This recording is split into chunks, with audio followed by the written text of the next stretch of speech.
los misterios de Dios. Son los misterios que son dados a conocer a los hijos de Dios. Esos misterios que son reservados para los hijos de Dios. Y de esos misterios, Dios lo va a estar hablando, está relacionado con estos mismos estudios que nos está dando nuestro hermano José Benjamín Pérez, pero visto desde el ángulo de los misterios, porque hay muchos misterios que están dentro del reino de Dios. Esos misterios son para nosotros. Pero Dios ha ido revelando, incluso hay muchas cosas que nuestro hermano José Benjamín Pérez tiene y conoce, que no pueden ser dadas a conocer todavía en público, porque le fueron dadas a él privadamente y él sabe cómo se va a manejar eso. Y nosotros pues estamos identificados con él en todo ese ministerio que Dios le ha dado.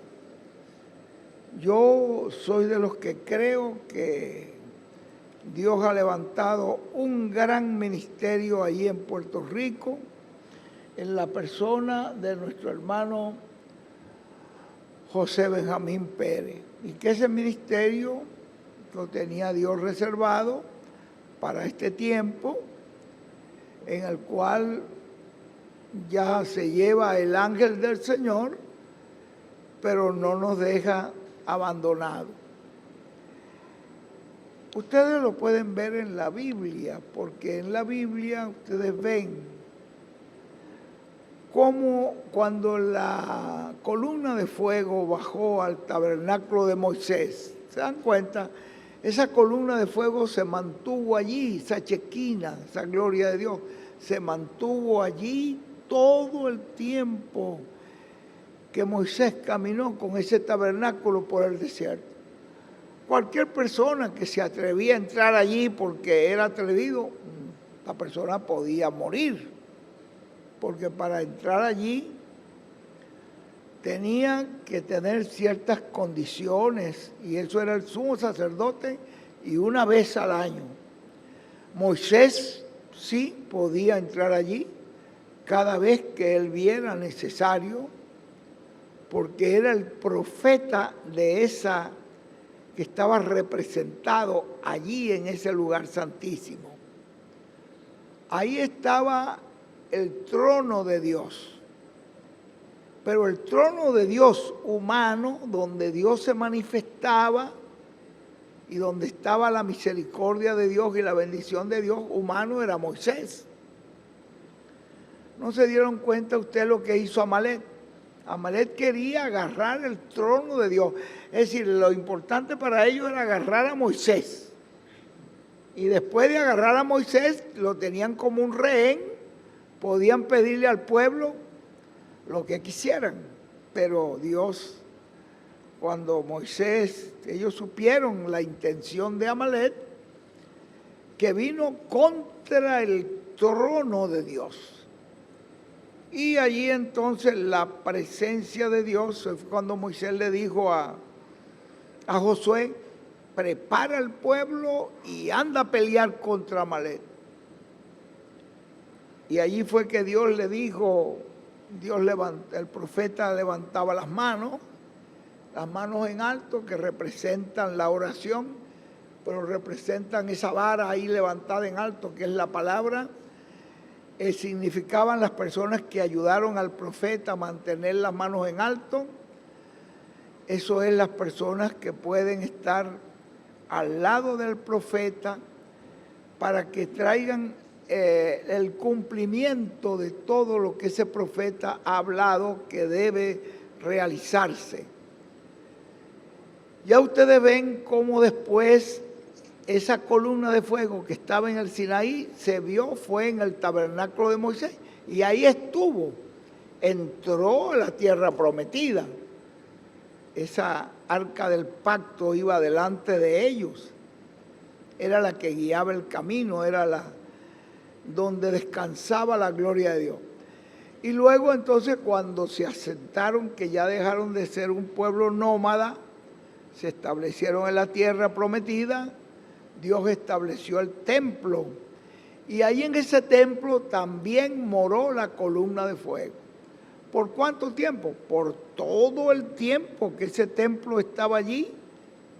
El pueblo cuando iba a orar siempre buscaba ese lugar, porque ahí en ese lugar estaba la presencia de Dios. Y estuvo allí hasta que el pueblo se desvió y comenzaron a adorar ídolos y reemplazaron la fe del Señor por ídolos muertos, por los cuales Dios les habló palabra por el profeta Jeremías, que venía Nabucodonosor y iba a destruir todo eso y se iba a llevar todas esas cosas de oro que estaban ahí en el templo. Vean ustedes, esa columna, esa arca del pacto, esa columna de fuego ya se fue de ahí de Israel. Ellos fueron esparcidos por el mundo. Se fue, y esa bendición de Dios se fue de ellos ahí.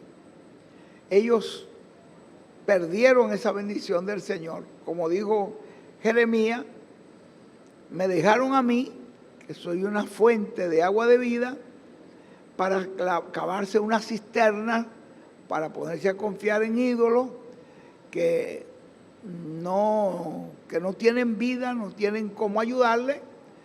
¿Y qué aconteció? Pues son unas cisternas rotas que ni siquiera retienen el agua. Cisterna ya no es una fuente. Entonces, eso fue el mal de Israel. Y de allí, cuando vino Jesús, ese templo que estaba allí, que era el templo de Herodes, era un templo muy bello, porque Herodes era un arquitecto. Y Herodes quiso congraciarse con los judíos y hacerle un templo muy bello. Pero no es la belleza lo que Dios buscaba. Lo que Dios buscaba era lo que Él ordenó que se estuviera en el templo, porque eso representaba lo que Él tenía en el templo espiritual, en el cielo, y luego lo que Él tendría en su templo espiritual aquí en la tierra, en la iglesia.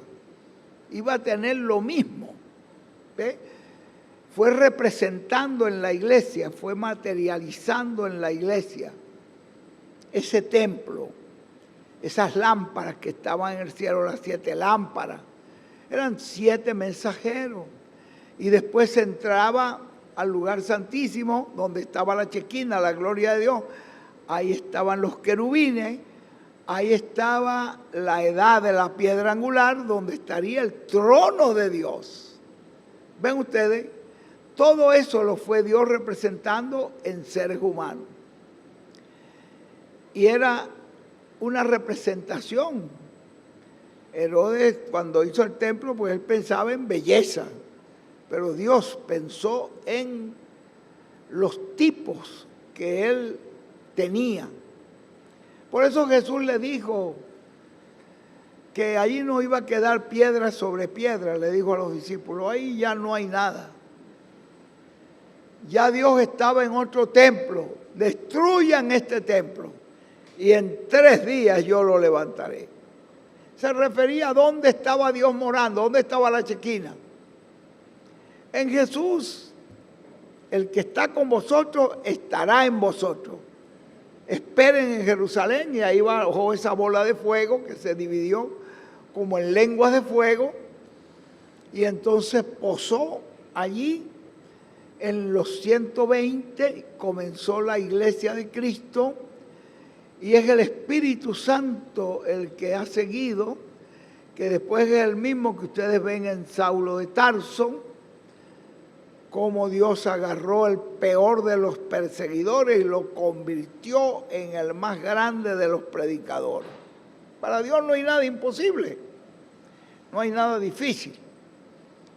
Y era la misma columna de fuego la que siguió guiando al pueblo de Dios después entre los gentiles, hasta que Pablo se fue a Europa y allí fue decapitado, pero la columna de fuego siguió su obra y se vio manifiesta en el tiempo de William Marion Branham, hasta se le fue mostrado en el hombro de él, en otra ocasión fue mostrado sobre su cabeza. Era la misma columna de fuego que le apareció a Moisés, la que guió al pueblo de Israel por el desierto, la que moró en el templo y la que ahora estaba allí en un hombre llamado William Marion Branham. Y él la vio, que de él se mudó y estaba hablando con una persona más arriba. Y después la vio ¿a dónde? ¿Dónde la vio el hermano Branham? En una carpa. Esa carpa también es un templo ordenado por Dios, su construcción. No es una cuestión humana, es una obra, esta obra que ustedes ven que ha sido hecha allí, de esa gran carpa. Es una obra sobrenatural, uno la ve así natural, pero es una obra sobrenatural lo que se ha podido hacer allí. Es Dios, y esa carpa ya está en operación. Y el hermano Branham vio esa columna de fuego allí. Es más, la vio que bajó y entró a un cuartito de madera pequeño, allí posó esa carpa. Entonces, ven ustedes que ya se movió la columna de fuego del templo de Salomón. No, hasta que Salomón no se desvió y comenzó a construir templos paganos en todo Jerusalén para la adoración. Y el mismo Salomón fue y adoró a los dioses paganos. Entonces ya de ahí Dios le dijo que el reino sería dividido y después mandó a Nabucodonosor y destruyó todo eso. Pero vean ustedes, la columna de fuego llega allí para hacer una obra, para hacer un trabajo. Y no ha terminado la obra que el Señor empezó. Él la va a concluir. Y nosotros tenemos que estar vigilando. Tenemos que estar vigilando esa obra de la columna de fuego. Es importantísimo que nosotros estemos vigilando porque la columna de fuego está allí guiándonos.